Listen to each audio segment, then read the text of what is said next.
Hello student, દરેક વિદ્યાર્થીઓએ પહેલું અને બીજું ચેપ્ટર કમ્પ્લીટ કરી દીધું હશે.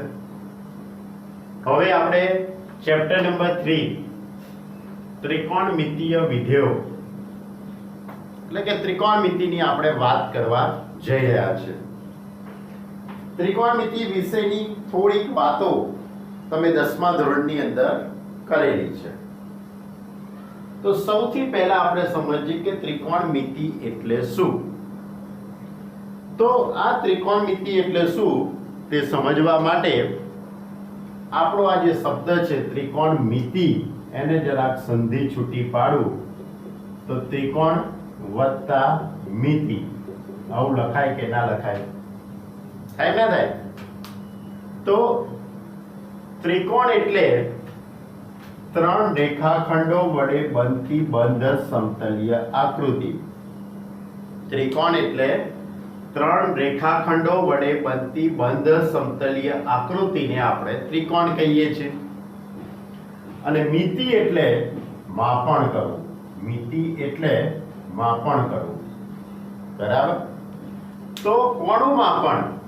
તો ત્રિકોણની ત્રણ બાજુઓ અને ત્રણ ખૂણાઓ. તો ત્રિકોણના ત્રણ બાજુઓ અને ત્રણ ખૂણાઓના માપન માટેની જે આખી પદ્ધતિ છે, જે આપે ગણિતનું એક શાસ્ત્ર છે, ગણિતનો એક આપે ભાગ છે, તેને આપણે ત્રિકોણમિતિ કહીએ છીએ. હવે મેં તમને કીધું કે માપણ કરવું. કોનું? તો ત્રણ બાજુઓ અને ત્રણ ખૂણાઓનું.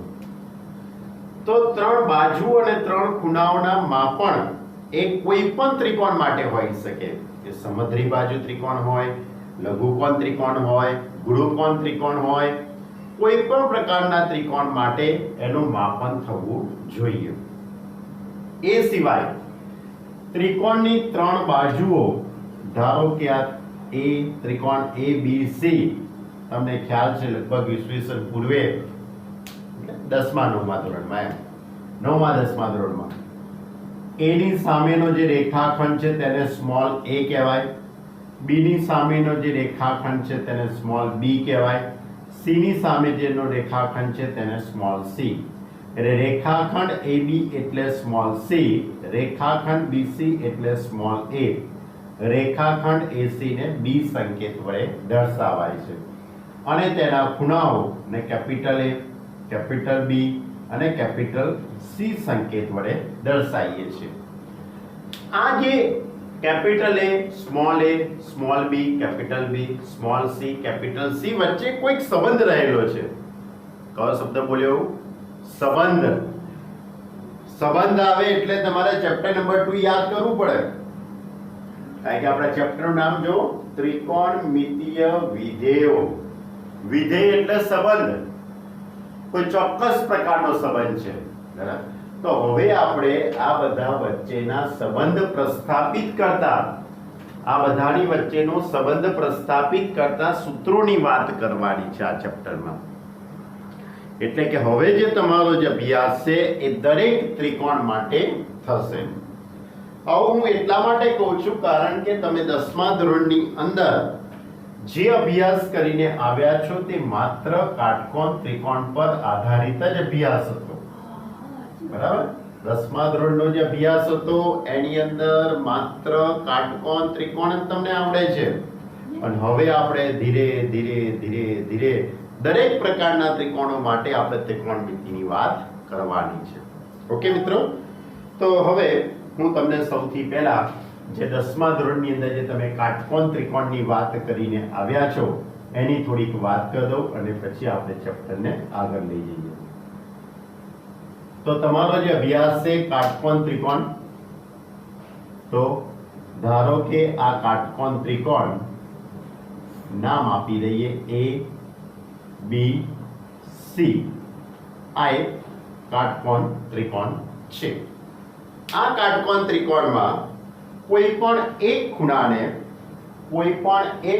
હું થીટા કહી દઉં છું. બરાબર?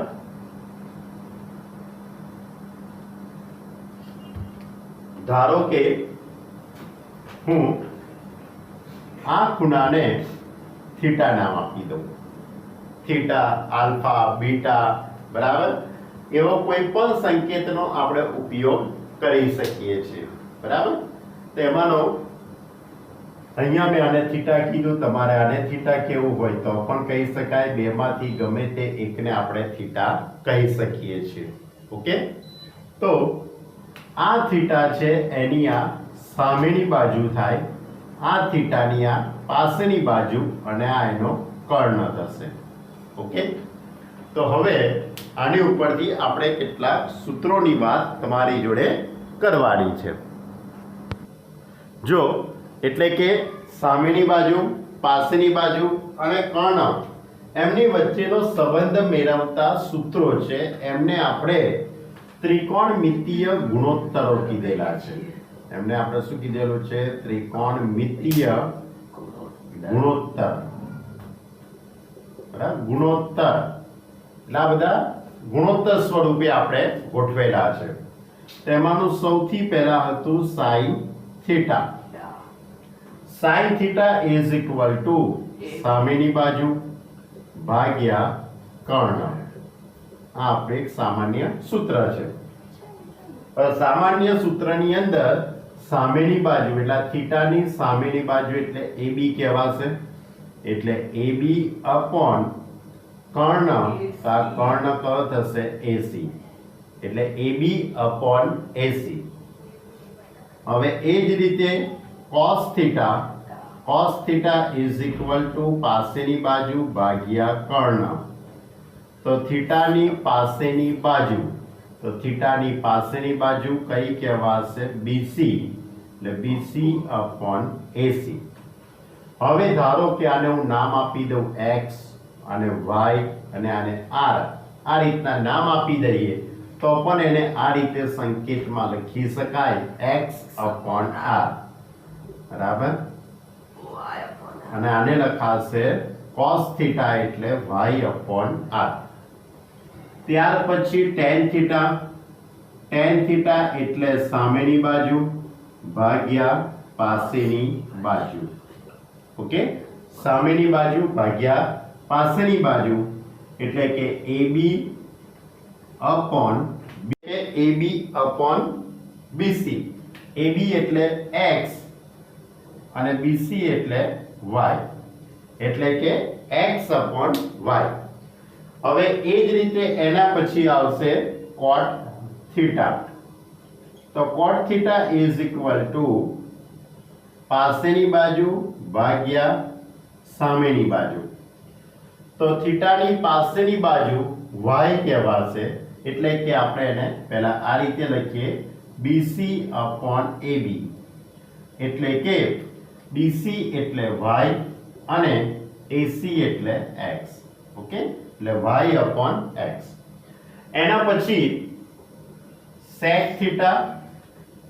એના પછી sec theta નું સૂત્ર હતું sec theta is equal to કર્ણ છેદમાં પાસેની બાજુ. કર્ણ છેદમાં પાસેની બાજુ એટલે કે AC અપોન BC લખાશે. એટલે કે અહીંયા AC અપોન BC. AC એટલે R અને BC એટલે Y. એટલે R અપોન Y. ત્યાર પછી cosec theta. તો cosec theta is equal to કર્ણ છેદમાં સામેની બાજુ. કર્ણ AC થશે અને સામેની બાજુ AB. એટલે કે એની ઉપરથી લખાશે R upon X. R upon X. આ પ્રકારના ત્રિકોણમિતીય ગુણોત્તરો તમે 10મા ધોરણની અંદર અભ્યાસ કરેલો છે. હવે એની આગળ આપણે સમજીએ એક વસ્તુ એ પણ તમને સમજેલા છો કે આ x અપોન r અને y upon r, y upon r અને x અપોન r નો ગુણોત્તર લેવામાં આવે એટલે આ રીતે y અપોન r છેદમાં x અપોન r. તો r r ઉડી જશે એટલે શું લખાશે? y અપોન x લખાશે. બરાબર, અને આ y અપોન x એટલે કોનું સૂત્ર થઈ ગયું કહેવાય? cot theta નું.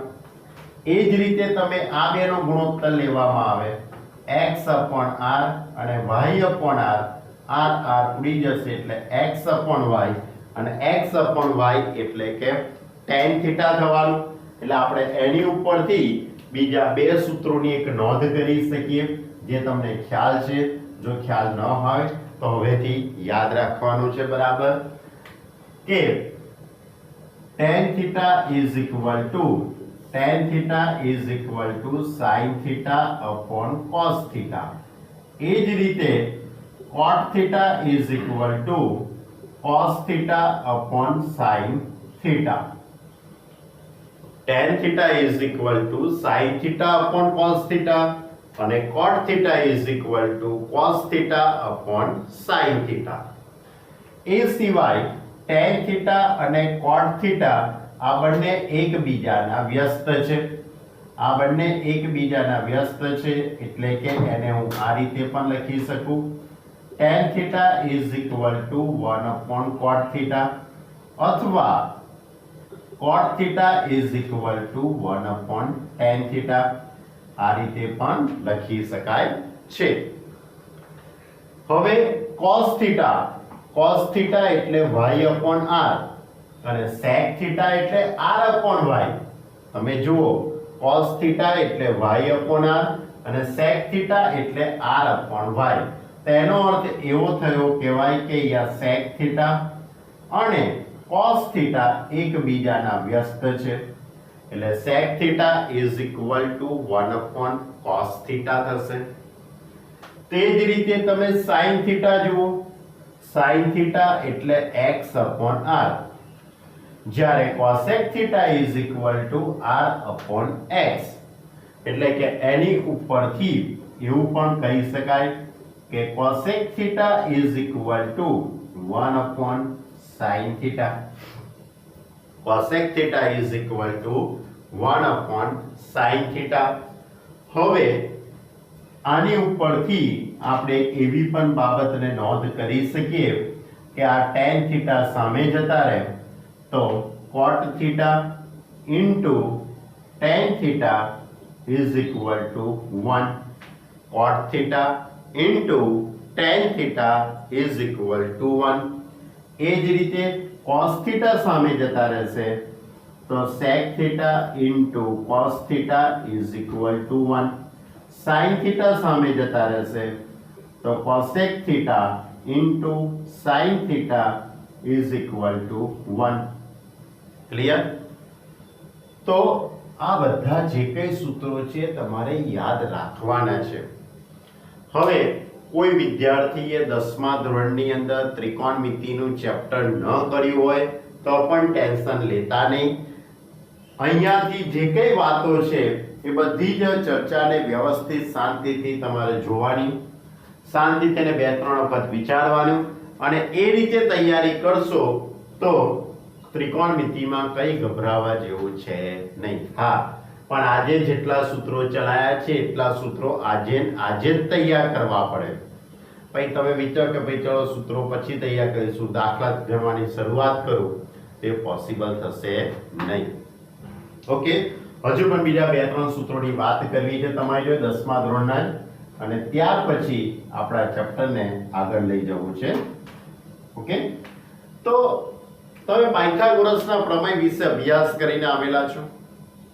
પાયથાગોરસનો પ્રમેય એટલે કે ab² + bc² is equal to ac². પાયથાગોરસનો પ્રમેય ab² + bc² is equal to ac². આ પાયથાગોરસનો પ્રમેય છે. ab એટલે x અને bc એટલે y અને કર્ણ એટલે r. એટલે કે એની ઉપરથી આપણે આવું લખી શકાય x² + y² is equal to r². હવે આની બંને બાજુએ હું r² વડે ભાગાકાર કરું. આની બંને બાજુએ માની લો કે હું r² વડે ભાગાકાર કરી નાખું. આ રીતે બધાનો r² વડે ભાગી કાઢીએ તો x upon r તો x upon r એટલે કે sin theta થાય. x upon r એટલે sin theta. પણ અહીંયા સ્ક્વેર છે એટલે આપણે sin સ્ક્વેર થીટા લખીશું. y upon r એટલે કે cos થીટા થશે, પણ અહીંયા સ્ક્વેર છે એટલે આપણે cos સ્ક્વેર થીટા લખીશું. એટલે કે r સ્ક્વેર પણ અહીંયાથી ઉડી જશે એટલે 1 થઈ જશે. બધા જ પદોને હું ગોઠવી દઉં. x upon r ની જગ્યાએ sin થીટા, સ્ક્વેર છે એટલે sin સ્ક્વેર થીટા થઈ જશે. y upon r એટલે cos થીટા થઈ જશે એટલે cos સ્ક્વેર થીટા, અને r સ્ક્વેર ઉડી જશે એટલે 1. આ ખૂબ જ એવું જાણીતું તમારું 10મા ધોરણનું નિત્ય સમ થયું. કયો શબ્દ બોલ્યો? નિત્ય સમ. હવે આ નિત્ય સમ શું છે? નિત્ય એટલે હંમેશા. સમ એનું અર્થઘટન આપણે અહીંયા સત્ય. એટલે કે આ એવા પ્રકારના નિત્ય સમો છે કે જે પ્રત્યેક થીટા માટે, દરેક વાસ્તવિક સંખ્યા થીટા માટે sin square theta plus cos square theta is equal two 1 થાય છે. થીટાની કિંમત 30 અંશ હોય, થીટાની કિંમત 45 હોય, 0 હોય, 90 હોય કે ગમે તે ખૂણો હોય, કોઈ પણ થીટા માટે sin square theta plus cos square theta is equal two 1 જ થાય. એટલે આને નિત્ય સમ કહેવાય છે, હંમેશા સત્ય છે. બરાબર? એટલે આ સૌથી પહેલું એક સૂત્ર છે. હા, હવે તમે સૂત્રો 5 વાર આપણે જે લખવાના છે એની શરૂઆત અહીંથી કરવાની તમારે. 1 2 3 4 5 6 7 8 9 10 11 12 13 14 15 સૂત્રો થયા. અને એક આવું સૂત્ર, કયું સૂત્ર? sin square theta plus cos square theta is equal two 1. હવે આમાંથી cos સ્ક્વેર થીટા ને હું સામે લઈ જાઉં તો આ રીતે લખી શકાય, sin square theta is equal two 1 minus cos square theta. આમાંથી હું sin સ્ક્વેર થીટા ને માની લો કે સામે લઈ ગયા હોત તો cos square theta is equal two 1 minus sin square theta. Clear? આ શરતી નિત્ય સમ કે જે હંમેશા પ્રત્યેક થીટા માટે સાચા છે. એટલે sin square theta plus cos square theta is equal two 1.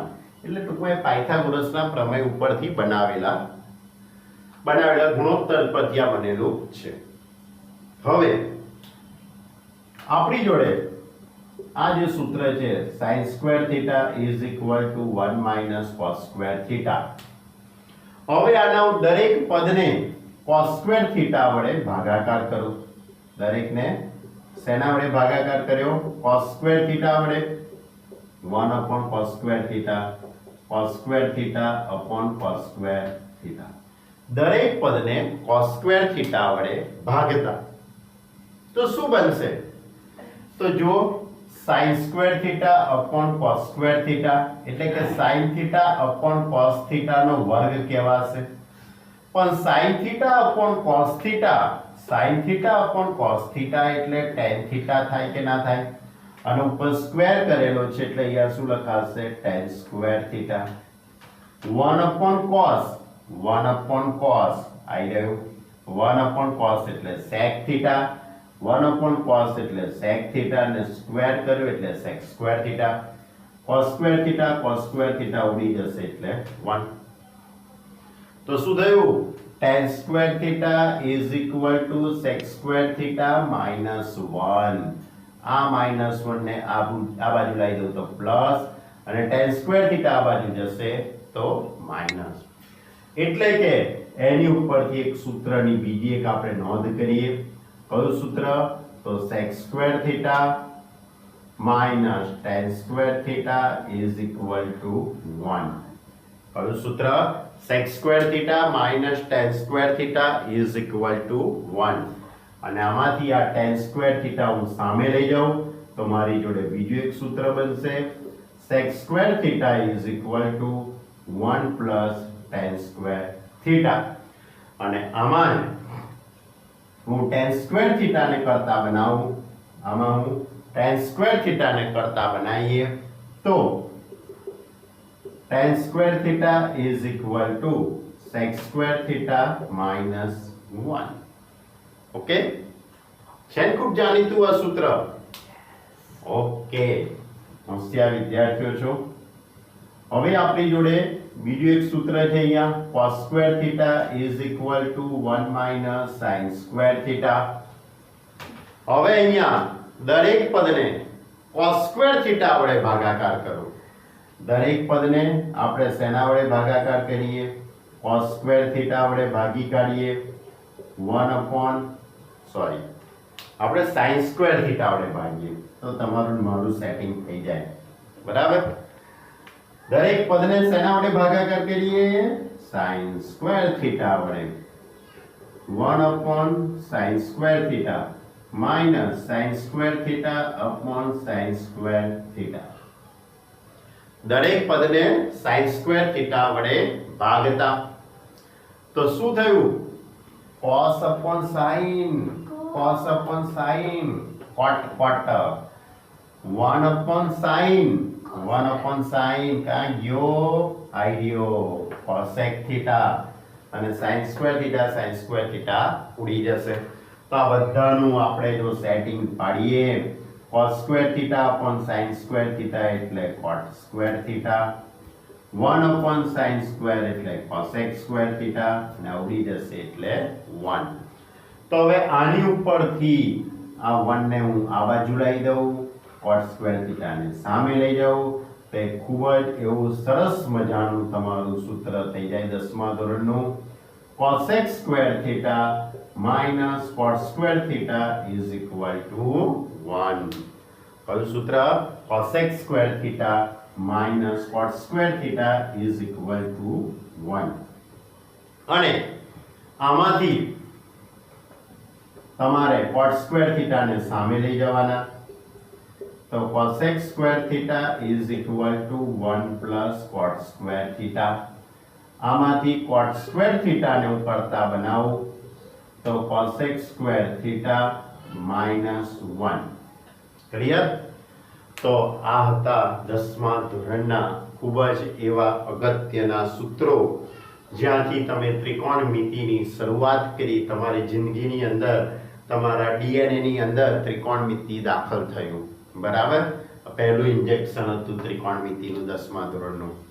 તો ત્રિકોણમિતિય ગુણોત્તર sin cos tan cot sec cosec, પછી tan એટલે sin upon cos, cot એટલે cos upon sin, tan એટલે 1 upon cot, cot એટલે 1 upon tan, sec એટલે 1 upon cos, cosec એટલે 1 upon sin. ટૂંકીને ટચ વાત કહીએ તો tan અને cot એકબીજાના વ્યસ્ત, tan અને cot એકબીજાના વ્યસ્ત એટલે tan theta into cot theta A cot theta into tan theta is equal two 1. sec theta અને cos થીટા એકબીજાના વ્યસ્ત એટલે sec theta into cos theta is equal two 1. cosec theta અને sin થીટા એકબીજાના વ્યસ્ત એટલે cosec into sin is equal two 1. અને એ સિવાય તમારા 3 મોસ્ટ આઈએમપી શરતી નિત્યસમો, એમાં સૌથી પહેલું નિત્યસમ sin square theta plus cos square theta is equal two 1. બીજું સૂત્ર કયું? sec square theta minus tan square theta is equal two 1.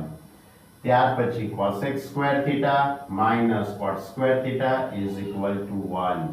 આ તમારા 3 એવા મોસ્ટ આઈએમપી નિત્યસમો હતા. ઓકે સ્ટુડન્ટ, આ હતી ત્રિકોણમિતિની એક પ્રાથમિક વાત હતી 10મા ધોરણની. ઓકે વિદ્યાર્થીઓ, હવે આપણે મેં તમને વાત કરી એ બધી 10મા ધોરણની હતી. હવે આપણો અભ્યાસ કેવો છે એની વાત કરીએ. આપણો અભ્યાસ છે ત્રિકોણમિતિય વિધેયો.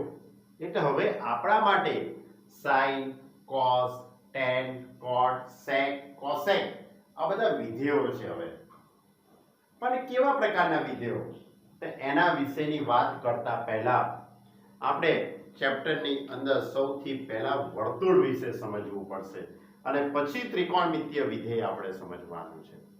બરાબર, તો પહેલા વર્તુળ એટલે શું એ તમને ખ્યાલ છે કે સમતલના નિશ્ચિત બિંદુથી સમતલના નિશ્ચિત બિંદુથી અચળ અંતરે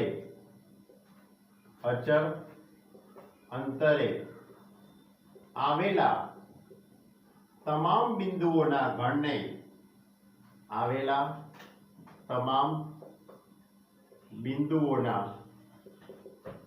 ગણને વર્તુળ કહે છે ને વર્તુળ કહે છે. સમતલના નિશ્ચિત બિંદુથી એટલે ધારો કે માની લો કે આ સમતલનું નિશ્ચિત બિંદુ છે, એનાથી અચળ અંતરે આવેલા એટલે ધારો કે અહીંયાથી 5 સેન્ટીમીટર કાં તો 10 સેન્ટીમીટરના અંતરે આવા અસંખ્ય બિંદુઓ અહીંયા આવેલા છે. એ જેટલા બિંદુઓ છે, બિંદુઓનો જે ગણ બને છે તેને આપણે વર્તુળ કહેવાય છે. એને શું કહેવાય છે? આપણે વર્તુળ. એટલે આ વર્તુળ, આ એનું કેન્દ્રને આપણે કયા સંકેત વડે બતાવીએ છીએ? સી સંકેત વડે. અને આ જે અંતર છે તેને વર્તુળની શું કહેવાય? ત્રિજ્યા. અચળ અંતરને વર્તુળની શું કહેવામાં આવે છે? ત્રિજ્યા. અને આ જે બિંદુ છે તે આ બિંદુ છે તે વર્તુળ પરનું બિંદુ છે. એટલે આ પી બિંદુ વર્તુળ ઉપર ગમે ત્યાં હોઈ શકે છે. એના સ્થાનની અંદર આપણે ફેરફાર કરાય, પણ વર્તુળના કેન્દ્રના સ્થાનમાં કોઈ પણ પ્રકારનો ફેરફાર થતો નથી. ઓકે, સારું. હવે આના આગળની વાત કરતા પહેલા હવે તમને અંતઃસૂત્રની યાદ કરાવડાવું. કયું સૂત્ર? અંતઃસૂત્ર, ડિસ્ટન્સ ફોર્મ્યુલા. 10મા ધોરણની જ છે. યામ ભૂમિતિનું ચેપ્ટર યાદ કરો. યામ ભૂમિતિનું ચેપ્ટર.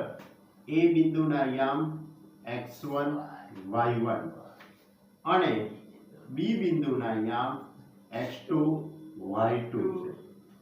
એ બિંદુના યામ x1 y1 અને બી બિંદુના યામ x2 y2 છે. તો તમારે આ બે બિંદુ વચ્ચેનું અંતર શોધવાનું છે. ધારો કે એક બિંદુ અહીંયા રહેલું છે, બીજું બિંદુ અહીંયા કંઈક છે, તો તમારે આ બંને બિંદુ વચ્ચેનું અંતર કેવી રીતે શોધાય તેના માટેનું અંતઃસૂત્ર યાદ આવે છે? કઈ આવશે. બધા 90% વાળા વિદ્યાર્થીઓ છે આપણી જોડે, ઇન્ટેલિજન્ટ વિદ્યાર્થીઓ બેઠા છે, બરાબર? યાદ આવશે. તો સૂત્ર કંઈક આ રીતે હતું. AB is equal to વર્ગમૂળની અંદર x1 minus x2 નો square plus y1 minus y2 નો સ્ક્વેર. આ અંતઃસૂત્ર હતું. યાદ કરો, ઈસવીસન પૂર્વે ગઈ સાલની વાત. એમ હવે આની બંને બાજુ વર્ગ કરીએ તો વર્ગમૂળ દૂર થઈ જાય. એટલે AB square is equal to x1 minus x2 નો સ્ક્વેર y1 minus y2 નો સ્ક્વેર. છે ને અંતઃસૂત્ર? યાદ આવી ગયું કે ના આવી ગયું? ઓકે. તો જો હવે તમારે આ અંતઃસૂત્રનો ઉપયોગ રેખાખંડ CP માટે કરવાનો છે. કોના માટે? રેખાખંડ CP. રેખાખંડ CP એટલે કે વર્તુળની ત્રિજ્યા. તો ધારો કે વર્તુળના કેન્દ્રના યામ C of H K છે. સંકેત લખ્યો છે C of H K. અને વર્તુળ પરનું ચલિત બિંદુ, વર્તુળ પરનું કોઈ બિંદુ P of x y છે. વર્તુળ પરનું કોઈ બિંદુ P of x y છે. હવે આ બે બિંદુઓ વચ્ચેનું અંતર CP is equal to r. આ બંને બિંદુઓ વચ્ચેનું અંતર CP is equal to r. હવે આની બંને બાજુ વર્ગ કરી કાઢો. વર્ગ એટલા માટે કર્યો કારણ કે મારે અંતઃસૂત્ર વાપરવું છે. અંતઃસૂત્ર વાપરવું હોય તો વર્ગ કરવાથી વર્ગમૂળ જતું રહેશે. એટલે CP square is equal to r square. હવે આ C અને P વચ્ચે આ પ્રકારનું અંતરસૂત્ર વાપરીએ તો C of HK અને P of XY જે રીતે અહીંયા A of X1 Y1 છે તો હું આ P બિંદુને X1 Y1 કહી દઉં, આ P બિંદુને X1 Y1 કહી દઈએ અને C બિંદુને X2 Y2 કહી દઉં તો અંતરસૂત્ર આપણે એપ્લાય કરીએ તો આ રીતે થશે x1 x2 આ x1 ને x2 એટલે xm ની બાદબાકી એનો વર્ગ એટલે કે x h નો સ્ક્વેર પ્લસ x h નો સ્ક્વેર પ્લસ y k નો square is equal to r square. આ જે સૂત્ર છે તેને વર્તુળનું કાર્ટેશિય સમીકરણ કહેવાય છે અને વર્તુળનું કાર્ટેશિય સમીકરણ કહે છે. ઓકે, તો આપણે આ વાત કરી વર્તુળ વિશે, વર્તુળનું કાર્ટેશિય સમીકરણ. ખ્યાલ આવ્યો દરેકને? હવે ધારો કે આની અંદર વર્તુળના કેન્દ્રના યામ, જો આપણે વર્તુળના કેન્દ્રના યામ C of HK is equal to 0 0 લેવામાં આવે અને એની ત્રિજ્યા r બરાબર 1 લેતા શું કરીએ છીએ? જો વર્તુળના કેન્દ્રના યામ C of 0 0 લઈએ અને ત્રિજ્યા r બરાબર 1 એકમ લેવામાં આવે તો હવે આ સમીકરણ કયું થઈ જશે? આ સમીકરણમાં h ની જગ્યાએ 0 અને k ની જગ્યાએ 0 મૂકી દઈએ અને r બરાબર 1 મૂકી દઉં તો હવે સૂત્ર શું થઈ જાય? ધારો કે આનું સમીકરણ નંબર 1 કહી દઉં તો સમીકરણ નંબર 1 પરથી શું લખી શકાય? h ની જગ્યાએ 0 k ની જગ્યાએ 0 એટલે x 0 નો સ્ક્વેર y 0 નો સ્ક્વેર અને ત્રિજ્યા r બરાબર 1. તો આખા પદનું સાદુરૂપ આપી દઉં તો આને લખાય x square plus y square is equal two 1. x square plus y square is equal two 1 જેને યાદ રાખજો એકમ વર્તુળનું સમીકરણ કહેવાય છે, જેને એકમ વર્તુળનું સમીકરણ કહે છે. ક્લિયર? એટલે એકમ વર્તુળ એટલે શું? જે વર્તુળનું કેન્દ્ર ઉગમ બિંદુ હોય અને ત્રિજ્યા 1 એકમ હોય તેવા વર્તુળને એકમ વર્તુળ કહેવામાં આવે છે. Okay, unit circle. કયું સર્કલ? Unit circle. હવે આવું વર્તુળ કઈ રીતનું હોઈ શકે? તો મેં કેન્દ્ર 0 0 લીધું. કેન્દ્ર 0 0 એટલે ઉગમ બિંદુ થઈ ગયું કહેવાય. ઉગમ બિંદુ એટલે કે x અક્ષ અને y અક્ષ જે બિંદુમાં છેદે છે તે બિંદુ એટલે આપણું ઉગમ બિંદુ. એટલે એનો અર્થ એવો થયો કહેવાય કે મારે x અક્ષ અને y અક્ષ બતાવવી પડશે અને આ એનું ઉગમ બિંદુ થયું કહેવાય. ત્રિજ્યા 1 એકમ. હવે ત્રિજ્યા 1 એકમ, એકમ શબ્દ છે જોજો, એ એકમ ગમે તે હોઈ શકે, સેન્ટીમીટર, મીટર, કિલોમીટર ગમે તે હોઈ શકે, આપણે એમાં પડવાનું નથી. એ ફિઝિક્સ વાળા વિચારશે. આપણે તો ગણિતની જ વાત કરીએ, આપણે તો એક એકમ એવો જ શબ્દ બોલવાનો. તો ધારો કે આ કેન્દ્રથી 1 એકમના અંતરે અહીંયા એક બિંદુ આવેલું છે. એક બિંદુ આવેલું છે એ કેટલા અંતરે? 1 એકમના અંતરે. એટલે અહીંથી ત્યાં સુધીનું આટલું અંતર કેટલું? 1 એકમ છે. એ જ રીતે આ 1 એકમના અંતરે આપણે ડાબી બાજુ પણ જઈ શકીએ. આ જ રીતે 1 એકમના અંતરે આપણે જમણી બાજુ પણ જઈ શકાય, y અક્ષની દિશામાં પણ જઈ શકાય. એક એકમના અંતરે આપણે y અક્ષની ઋણ દિશામાં પણ જઈ શકાય, ગમે તે બાજુ આપણે આ રીતે જઈ શકીએ છીએ આખું, બરાબર, એક એકમ. તો આ જે આખી આકૃતિ રચાશે એ આખો ડાયાગ્રામ આપણે બનશે એ એકમ વર્તુળનો બનશે. કોનો બનશે? એકમ વર્તુળનો. એટલે કે આ રીતે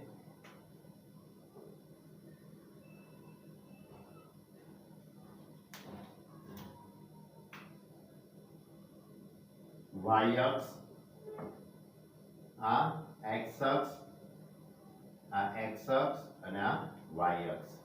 ઓકે, આ થયું એકમ વર્તુળ. આ એકમ વર્તુળનું આ એનું કેન્દ્ર, આ એનું કેન્દ્ર એટલે કે આ ઉગમ બિંદુ 0 0. આ વર્તુળ x અક્ષને જે બિંદુમાં છેદે છે તે બિંદુને a બિંદુ કહી દઈએ અને a' x અક્ષની ધન દિશામાં a અને x અક્ષની ઋણ દિશામાં a'. એ જ રીતે y અક્ષની ધન દિશામાં b બિંદુ અને y અક્ષની ઋણ દિશામાં b' બિંદુ. ઓકે, ખ્યાલ આવ્યો અહીં સુધી? એટલે આ મેં વાત કરી તમારી જોડે વર્તુળ એટલે શું, અંતઃસૂત્ર. અંતઃસૂત્રની મદદથી મેં c અને p વચ્ચે અંતઃસૂત્ર એપ્લાય કર્યું. અંતઃસૂત્ર એપ્લાય કરવાથી મને આ વર્તુળનું કાર્તેજ્ય સમીકરણ મળ્યું. કયું સમીકરણ? કાર્તેજ્ય. એટલે વેરિયેબલ x અને વેરિયેબલ y વચ્ચેનો સંબંધ દર્શાવતું એક સૂત્ર કહેવાય આને. આનો ઉપયોગ 12મા ધોરણમાં આવશે. 12મા ધોરણમાં નહીં, સોરી, આ સૂત્ર 8મું ચેપ્ટર, 8મું 10મું 11મું ચેપ્ટર, સોરી 11મા ચેપ્ટરમાં હશે. આ સાંકવો, બરાબર, અલગ અલગ પ્રકારના સાંકવોની જ્યારે વાત કરીશું, એક વર્તુળ વિશે વાત આવશે, એમાં સૂત્ર હશે. એની ઉપરથી એકમ વર્તુળની વાત કરી. એકમ વર્તુળની વ્યાખ્યા: જે વર્તુળનું કેન્દ્ર ઉગમ બિંદુ હોય અને ત્રિજ્યા 1 એકમ હોય તેવા વર્તુળને એકમ વર્તુળ કહેવામાં આવે છે. અને આ એનું સૂત્ર x² + y² = 1. એટલે કે આ આકૃતિ જે બનાવી તે આખી એકમ વર્તુળની આકૃતિ બની. ઓકે, હજુ પણ મારે આગળ એક બે મુદ્દાની વાત કરવી છે, પછી આપણી વાતને વિરામ આપીશું. હવે મેં તમને એકમ વર્તુળ વિશે વાત કરી. હજુ મારે એની અંદર ઘણી બધી વાતો કરવાની છે. તો સૌથી પહેલી વાત એવી છે કે તમે નાનપણની અંદર, એટલે 10મા ધોરણમાં, 10મા ધોરણમાં તો નાના જ કહેવાય, પછી મોટા થાવ, બરાબર, તો એક વસ્તુ ભણેલા છો કે x અક્ષ પરના પ્રત્યેક બિંદુનો, x અક્ષ પરના પ્રત્યેક બિંદુનો વાયામ શૂન્ય થાય છે. યાદ છે આવું કંઈક?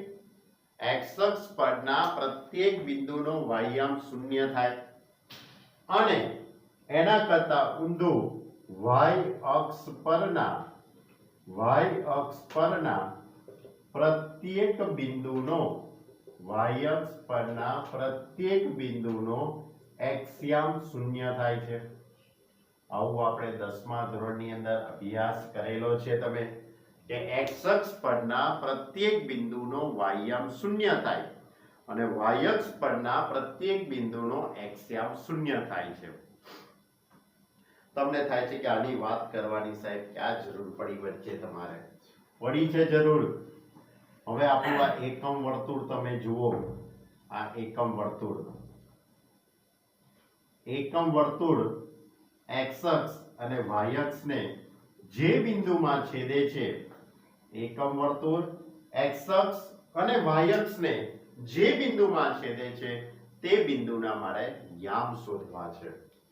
તો આ એકમ વર્તુળ x અક્ષને અહીંયા a બિંદુમાં અને x અક્ષની ઋણ દિશામાં a' બિંદુએ છેદે છે. એ જ રીતે y અક્ષને b બિંદુમાં અને y અક્ષની ઋણ દિશામાં b' બિંદુએ છેદે છે. મેં હમણાં જ તમારી જોડે વાત કરી કે ભાઈ x અક્ષ ઉપરના પ્રત્યેક બિંદુનો, x અક્ષ પરના પ્રત્યેક બિંદુનો x અક્ષ પરના પ્રત્યેક બિંદુનો વાહ્યાંક શૂન્ય થાય. વાહ્યાંક કેવો થાય? શૂન્ય. આ વર્તુળનું કેન્દ્ર ઉગમ બિંદુ 0 0 ખ્યાલ આવે છે. તો આ O થી તે A સુધીનું જે આટલું અંતર છે તે વર્તુળની ત્રિજ્યા. વર્તુળની ત્રિજ્યા એટલે 1 એકમ છે. એ જ રીતે આ બાજુ પણ 1 એકમ છે. તો એનો અર્થ એવો થયો કહેવાય કે આ A બિંદુના યામ, આ A બિંદુના યામ 1 0 થયા કહેવાય. A બિંદુના યામ કયા થયા કહેવાય? 1 0. કારણ કે A બિંદુ x અક્ષ ઉપર ઉગમ બિંદુથી 1 એકમના અંતરે આવેલું છે. આપણે અહીંયા બિંદુઓ બતાવીએ 1 2 3. આપણે આલેખ દોરીએ તો આ જે સંખ્યા છે એટલે 1 0. અહીંયા 3 માટે 3 0. એ રીતે બરાબર. તો આપણે અહીંયા x અક્ષ પરના પ્રત્યેક બિંદુનો વાહ્યાંક તો શૂન્ય થવાનો, એટલે વાહ્યાંક શૂન્ય, પણ x યામ કેટલો? આટલું અંતર 1 એકમ છે એટલે 1 0 થવાનું. હવે એ જ રીતે ઋણ દિશામાં આપણે આવીએ તો ઋણ દિશામાં આવીશું તો a' બિંદુના યામ કયા થવાના? -1 0. a' બિંદુના યામ કયા થઈ જવાના? -1 0. જેમ કે આપણે અહીંયા -1 -2 એ રીતે બતાવીએ તો આ જે બિંદુ હશે તે કયું થવાનું? -2 0. તો વર્તુળ x અક્ષને કયા બિંદુમાં છેદે છે? એકમ વર્તુળ x અક્ષને a of 1 0 અને a' of -1 0 માં છેદે છે. એટલે આપણે નોંધ કરીએ કે એકમ વર્તુળ x અક્ષને a of 1 0 અને a' of -1 0 માં છેદે છે. ઓકે. હવે હું વાત કરું વાહ્યક્ષની. તો વાહ્યક્ષને કયા બિંદુમાં? તો વાહ્યક્ષને મેં તમને સમજાયું, વાહ્યક્ષ પરના પ્રત્યેક બિંદુનો x યામ શૂન્ય થાય છે. હવે યામ શૂન્ય થાય x યામ એટલે કે આ B બિંદુનો x યામ તો શૂન્ય થવાનો, આ B' નો પણ x યામ તો શૂન્ય જ થવાનો, પણ એનું ઉગમ બિંદુથી અહીં સુધીનું જે આટલું અંતર છે તે એક ત્રિજ્યા જેટલું થવાનું. આ અંતર કોના જેટલું થવાનું? ત્રિજ્યા કેટલા એકમ છે? 1 એકમ છે. એ જ રીતે આ અંતરે 1 એકમ થવાનું, એટલે આ પણ એક ત્રિજ્યા 1 એકમ જેટલું. તો એની ઉપરથી એવું કહી શકાય કે વર્તુળ વાહ્યક્ષને b of 0 1 અને b' of 0 -1 માં છેદે છે. એટલે કે એકમ વર્તુળ y અક્ષને કયા બિંદુમાં છેદે છે? b of 0 1 અને b' of 0 -1 માં છેદે છે. ઓકે, ખ્યાલ આવ્યો? આ બીજી એક વાત આપણી હતી એ કરી મેં. હવે એની આગળનો મુદ્દો લો. હવે એની આગળ વર્તુળનો પરિઘ એટલે શું? વર્તુળનો પરિઘ કોને કહેવાય? પરિઘ જે રીતે ચોરસની પરિમિતિ હોય, લંબચોરસની પરિમિતિ હોય, ત્રિકોણની પરિમિતિ, આ પરિમિતિ જેવો જ સંકળાયેલો જો શબ્દ હોય તે છે પરિઘ. પરિમિતિ વિશે તમને કહું કે દાખલા તરીકે એક ચોરસ દોરેલો છે. આ ચોરસની દરેક બાજુની લંબાઈ 7 સેન્ટીમીટર 7 સેન્ટીમીટર 7 સેન્ટીમીટર છે. તેની પરિમિતિ શોધવી એટલે કે આ A બિંદુથી શરૂ કરીને આખા બધા જ રેખાખંડોની કુલ લંબાઈ, એટલે કે ચારે ચાર બાજુઓનો સરવાળો થાય કે ના થાય? એવી જ રીતે આપણે ત્રિકોણની પરિમિતિની વાત કરીએ છીએ. ત્રિકોણની અંદર 3 બાજુઓ, ધારો કે 3 એકમ 4 એકમ અને 7 એકમ.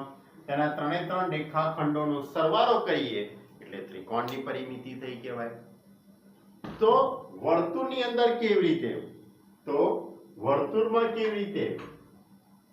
તો વર્તુળની અંદર ધારો કે આ બિંદુ છે, આ બિંદુથી શરૂ કરીને આપણે ફરતા પાછા આ બિંદુએ આવીએ ત્યાં સુધી તમે કાપેલું જે અંતર છે એ બિંદુથી શરૂ કરીને તમે ફરીને પાછા તે બિંદુએ આવો ત્યાં સુધીની જે લંબાઈ છે તેને વર્તુળનો પરિઘ કહેવાય. એને વર્તુળનો શું કહેવાય? પરિઘ કહેવાય. બરાબર. તો પરિમિતિ હોય તો આપણે સરવાળો કરી શકીએ, ફૂટપટ્ટીની મદદથી મૂકી દઈએ. ફૂટપટ્ટીનો ઉપયોગ કરી દઈએ એટલે થાય ના થાય. અહીંયા પણ સ્કેલ આપણે મૂકી દઈએ તો કેટલા સેન્ટીમીટર છે માપીને વાત થાય. પણ વર્તુળમાં તો સ્કેલ તો મુકાય જ ના ને. તો પછી વર્તુળનો પરિઘ શોધવા માટેનું તમારી જોડે જે સૂત્ર છે એનો તમારે ઉપયોગ કરવો પડે. તો યાદ કરો, વર્તુળનો પરિઘ શોધવાનું સૂત્ર કયું સૂત્ર છે? 2πr. કયું સૂત્ર છે? 2πr. આ વર્તુળનો પરિઘ શોધવાનું સૂત્ર. અથવા આનો બીજી પણ વાત છે. ધારો કે આ એ બિંદુએ થી ફેરીને તમે પાછા એ બિંદુએ આવો ત્યાં સુધી કોઈ પણ દોરીનો ઉપયોગ કરો. દોરી અથવા તો દોરડું. બરાબર. તમે અહીંયા એ બિંદુએ દોરડું બાંધી દો અને પછી આ દોરડું ગોઠવતા જાઓ. દોરડું ગોઠવી કાઢો, અહીં સુધી આવી જાઓ અને પછી એ દોરડાને સીધું કરીને તમે ફૂટપટ્ટી વડે માપી કાઢો. એ વર્તુળનો પરિઘ થઈ ગયો કહેવાય. બરાબર. પણ એ બધી વસ્તુ શું છે, પ્રેક્ટિકલી ઘણી અઘરી પડતી હોય છે. એટલે એના માટે આ સૂત્ર બનાવેલું છે. એટલે જે સૂત્રોનું જેને શોધ કરી હશે ને, આ 2π આ જે સૂત્ર જેને બનાવ્યું હશે ને એ વ્યક્તિ કંઈક આવા જ કંઈક પ્રેક્ટિકલો કર્યા હશે. અલગ અલગ વર્તુળો માટે કંઈક અલગ અલગ પ્રકારના મેદાનની વાત કરી હશે. કોઈ ક્રિકેટનું મેદાન હોય, કોઈ ફૂટબોલનું મેદાન હોય, કોઈ પણ મેદાન હશે એનો પરિઘ તો હોવાનો જ ને. બરાબર. તો આ બધા અલગ અલગ પ્રેક્ટિકલો કરીને એને આ વર્તુળના પરિઘનું સૂત્ર બનાવ્યું હશે. આપણે એ કોન્સેપ્ટમાં પડવા નથી, કેવી રીતે બન્યું એની વાત કરવાની નથી. ખાલી મેં તમને આ જસ્ટ જાણકારી આપી કે વર્તુળનો પરિઘ, તમારે તો સૂત્ર જ યાદ રાખો. વર્તુળનો પરિઘ એટલે 2πr. ઓકે, સારું. હવે મારે તો વાત કરવી છે એકમ વર્તુળની. આપણી તો વાત તો કોની હોય? એકમ વર્તુળની. એકમ વર્તુળ એટલે કે જો વર્તુળની ત્રિજ્યા r બરાબર 1 એકમ લેવામાં આવે. વર્તુળની ત્રિજ્યા કેટલી લઈએ? 1 એકમ. તો એકમ વર્તુળનો પરિઘ તે કોનો પરિઘ થઈ જશે? એકમ વર્તુળનો પરિઘ બનશે. એકમ વર્તુળનો પરિઘ એટલે 2π. કારણ કે r બરાબર 1 મૂકી દઉં એટલે 2 એકા 2 એટલે કે 2π થઈ ગયું. ક્લિયર? તો હવે આ પરિઘને આપણે એકમ વર્તુળ ઉપર બતાવવાનું છે. મેં તમને ઘણી બધી વાતો કરી.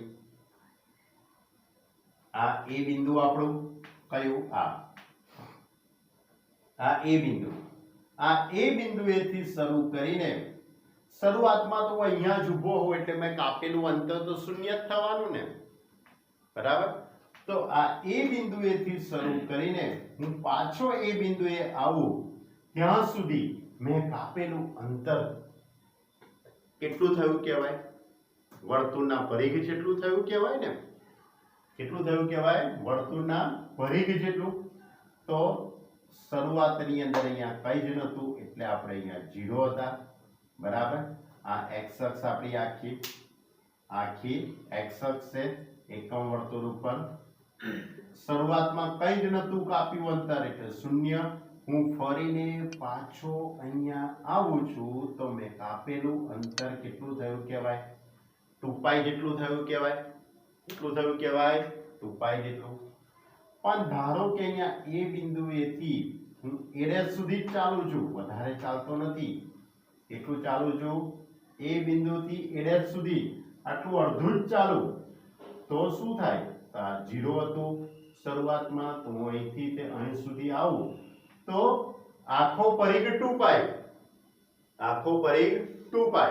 અડધું ચાલુ તો 2π ના અડધા. એટલે 2π ના અડધા એટલે કેટલા થઈ જવાના? π.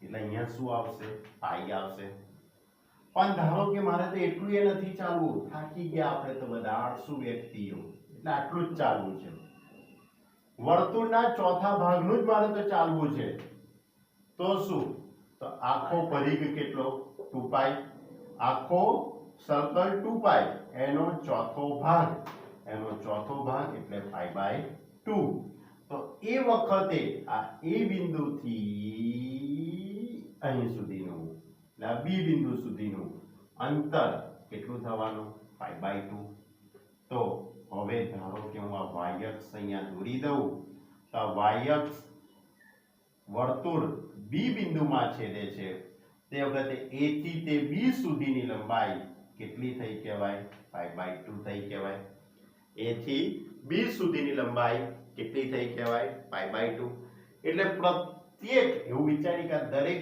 ભાગની લંબાઈ π/2 π/2 π/2 થાય ને દરેક વર્તુળનો 4 ભાગ કરું સરખા તો પ્રત્યેક ટુકડાની લંબાઈ દરેક ચાપની લંબાઈ કેટલી થવાની π/2 π/2 π/2 થશે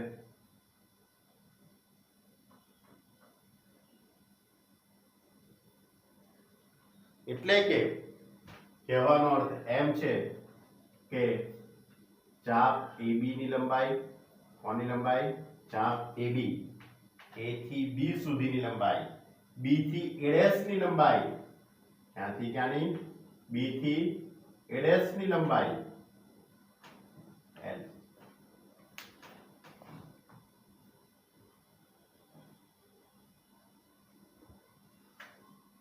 એટલે એને સંકેતમાં આ રીતે લખાય L એટલે લંબાઈ A થી B સુધીના ચાપની લંબાઈ π/2 થવાની A થી B સુધીના ચાપની લંબાઈ આ સંકેત યાદ છે ને ચાપની લંબાઈ L એટલે લંબાઈ એ જ રીતે B થી A' સુધીની લંબાઈ એ પણ π/2 થવાની એ જ રીતે A' થી B' સુધીની લંબાઈ A' થી B' સુધીની લંબાઈ એ π/2 અને B' થી A સુધીની લંબાઈ એ પણ કેટલી થવાની π/2 એટલે પ્રત્યેક ચાપની લંબાઈ A થી B સુધીની π/2 B થી A' ની π/2 A' થી અહીંયા કયું બિંદુ આવશે B' A' થી B' સુધીની લંબાઈ π/2 અને B' થી A સુધીની લંબાઈ π/2 થાય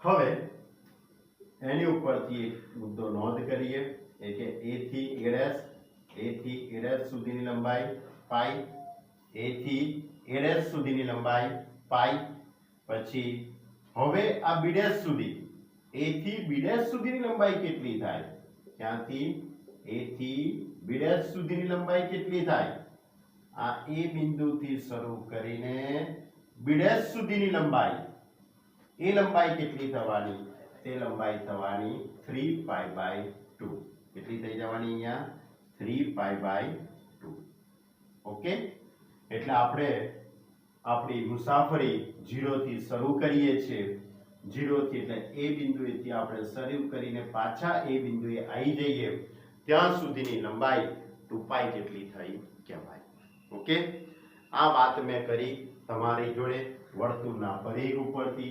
π/2 કેવી રીતે આવ્યું તે હજુ આપણે તો આમાં ઘણી બધી વાતો કરવાની છે પણ આટલી વસ્તુ તમે બરાબર મગજમાં રાખજો હવે મેં અહીંયા એક જ રાઉન્ડ ફર્યો છું એવું જરૂરી નથી કે એક રાઉન્ડ ફરવા તમે વર્તુળાકાર મેદાનની આજુબાજુ તમે 100 રાઉન્ડ મારી શકો 10 રાઉન્ડ મારી શકો કોઈ હેલ્ધી વ્યક્તિ હોય રાઉન્ડ માર્યા જ કરે બરાબર કોઈને કોઈ કોમ્પિટિશનમાં ભાગ લેવાની હોય દોડની સ્પર્ધામાં ભાગ લેવાની હોય કોઈ પોલીસની તૈયારી કરતો હોય પોલીસ બનવા માટેની બરાબર તે લોકો તો શું કરવા આખા કેટલાય રાઉન્ડ મારશે તો એવી જ રીતે આપણે એકમ વર્તુળમાં પણ એક રાઉન્ડ મારવો એવું જરૂરી હોતું નથી એક રાઉન્ડ આખો 2π નો હોય પણ બીજો રાઉન્ડ ફરો તો બીજો 2π આવે પછી ત્રીજો 2π આવે એટલે એ રીતે 0 2π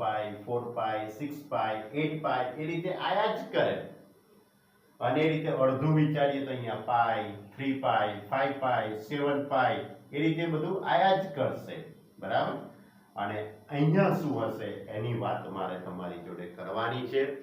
તો એ વાત કરવા માટે બરાબર, તો જો આટલું અંતર π/2 થવાનું, પણ તમે એક રાઉન્ડ આખો પૂરો કરો એટલે 2π નો થાય કે ના થાય? એક રાઉન્ડ કેટલો? 2π નો. હવે તમે ફરીથી શરૂઆત કરો તો π/2 ઉમેરાય કે ના ઉમેરાય? આટલા π/2 ઉમેરાય તો 2 દુ 4 અને 1 5 એટલે 5π/2. બીજો રાઉન્ડ આવે એટલે ત્યાં શું આવે? 5π/2 આવે, બરાબર. એટલે હવે આપણો બીજો રાઉન્ડ આપણે શરૂ કરીએ તો હવે અહીંયા કઈ સંખ્યા આવશે? 5π/2 આવે, બરાબર. મેં તમને કીધેલું પ્રત્યેકની લંબાઈ π/2 હોય, પ્રત્યેકની લંબાઈ. તો અહીંયા 5π/2 માં બીજા તમે π/2 ઉમેરો, 5π/2 માં તમે બીજા π/2 ઉમેરી જો તો કેટલા થાય? 6π/2 એટલે કેટલા થઈ જવાના? 3π. એટલે એના પછીના રાઉન્ડમાં અહીંયા કેટલા આવશે? 3π. 3π ની અંદર π/2 ઉમેરી જો તો 3 દુ 6 અને 1 7, 7π/2 આવશે. એટલે અહીંયા તમારી જોડે 7π/2 આવશે. અને આખું ફરીને તમે પાછા આવી જશો એટલે તમારી મુસાફરી 2 ચક્કરની થઈ જશે. આખો બીજો ચક્કર પૂરો થયો એટલે અહીં કેટલા આવશે? 4π આવશે. શું આવશે ત્યાં? 4π. તો હવે દરેક વખતે આટલા બધા સરવાળા બાદબાકી કે તમારે કરવા બેસવાની નથી.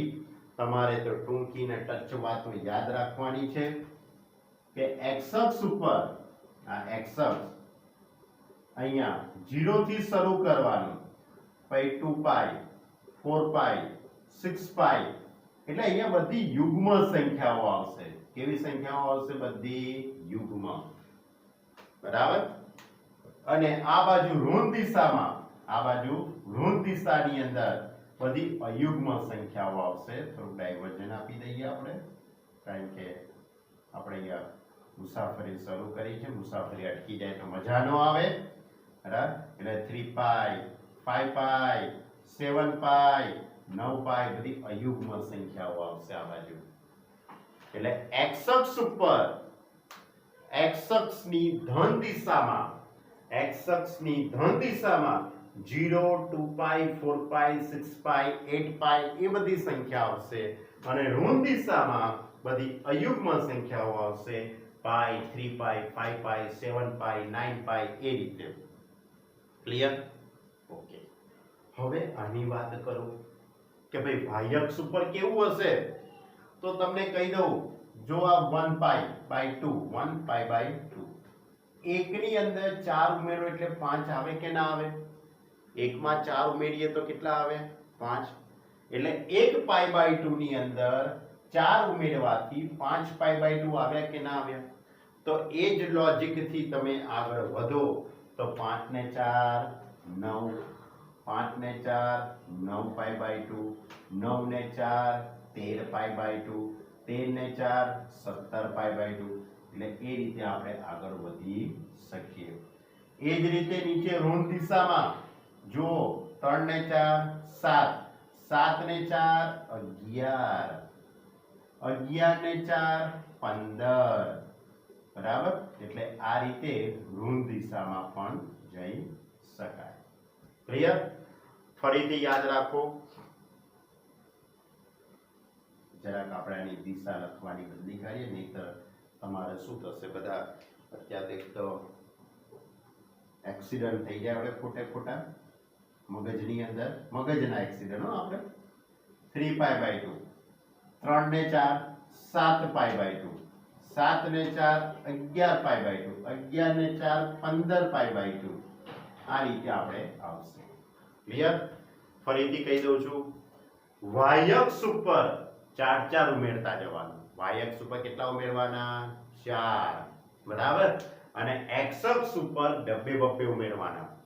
જોઈ લો, 0, 2 2 ને 2 4 4 ને 2 6 6 ને 2 8 આ બાજુ 1 પાઈ 1 ને 2 3 3 ને 2 5 5 ને 2 7 એ રીતે તો અહીંયા પાઈ બાય 2 4 ઉમેરો એટલે 5 પાઈ બાય 2 5 ને 4 9 9 ને 4 13 બરાબર y અક્ષ ઉપર 4 3 ને 4 7 7 ને 4 11 11 ને 4 15 15 ને 4 19 19 ને 4 23 ડેશ ડેશ ડેશ ડેશ બરાબર તો તમને હવે લગભગ બધી ઘણી બધી ખ્યાલ આવી ગયો હશે એટલે આજની આપણી જે વાર્તા હતી આજના લેક્ચરની અંદર તમારે હોમવર્કની અંદર આ જેટલી મેં બોર્ડ ઉપર લખેલી લગભગ 3 વાતો થઈ 3 પીડીએફ આવશે લગભગ આ 3 વખત જે કંઈ મેં બોર્ડ ભર્યું છે તેને એકવાર સુંદર સરસ મજાના અક્ષરે લખવાનું છે અને પેલા 10મા ધોરણના સૂત્રો શરૂઆતના પેલા 10મા ધોરણના જે સૂત્રો હતા ને એ સૂત્રો વધારે નહીં પણ 5 વાર લખી કાઢજો કેટલી વખત 5 વાર લખવાના છે ઓકે આજે આપણી વાતને અહીં સુધી રાખીએ છીએ ફરીથી આપણા ચેપ્ટરની શરૂઆતમાં મેં તમને 10મા ધોરણની થોડીક વાત કરી 10મા ધોરણના સૂત્રો 5 વાર લખવાના અને વર્તુળ એટલે શું અને એકમ વર્તુળ એટલે શું એની વાત મેં તમારી જોડે કરી ઓકે સ્ટુડન્ટ કોઈ પણ વિદ્યાર્થીને ખ્યાલ ન આવ્યો હોય તો પણ જરાક મને પર્સનલી ફોન કરીને કહી દેજો તો હું એને જરાક ફોન ઉપર સમજાવી દઈશ ઓકે સ્ટુડન્ટ બાય